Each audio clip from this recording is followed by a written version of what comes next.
Sophie Tran had seen enough stories about online scams to know how dangerous they could be. She worked in marketing, spent a lot of time on her laptop, and like many people, she received her fair share of suspicious emails and strange friend requests.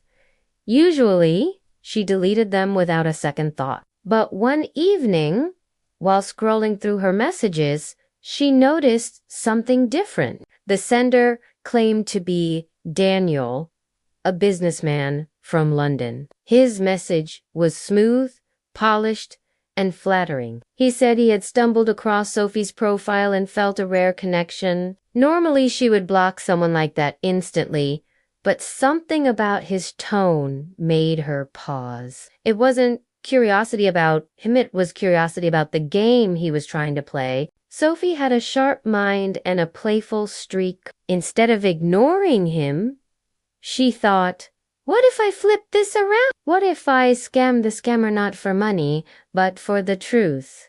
So she replied, Hi, Daniel. Nice to meet you.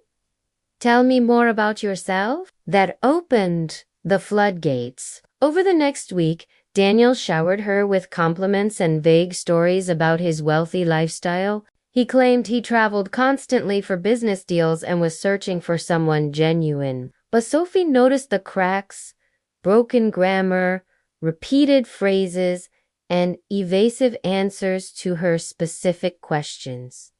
She decided to test him. Oh, you live in London. That's wonderful. I studied there for years. Which part of the city do you stay in? His reply came. Yes, very beautiful city. I stay in West Side, near London Tower. There was no such place as London Tower. He had confused the Tower of London with a neighborhood. Strike one. Instead of calling him out, she played along.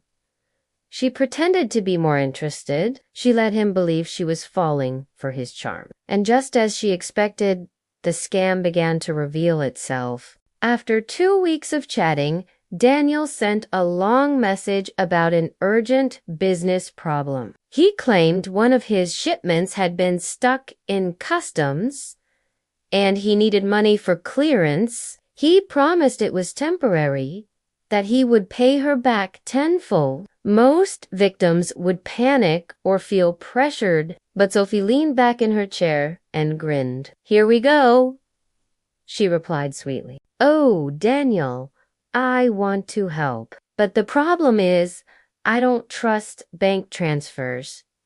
Let's do something safer. Why don't you give me your company's details and I'll call the customs office directly to settle it.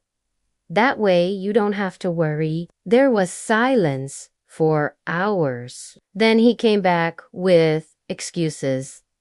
His company was private. Customs only dealt with him directly. It had to be a wire transfer. Sophie pressed harder, of course.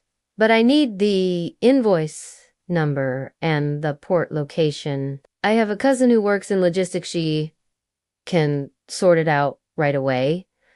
This time, Daniel panicked. His messages became clumsy, riddled with mistakes. Finally, he snapped, understand. I need money fast.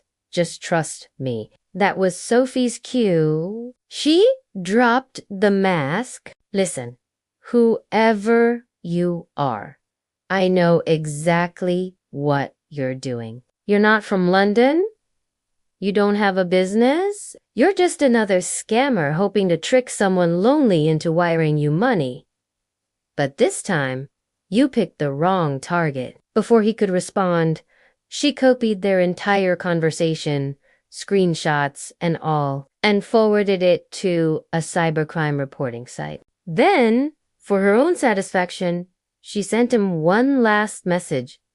By the way, tell your boss I said hi, and maybe next time learn that the Tower of London isn't a neighborhood. The account disappeared the next day.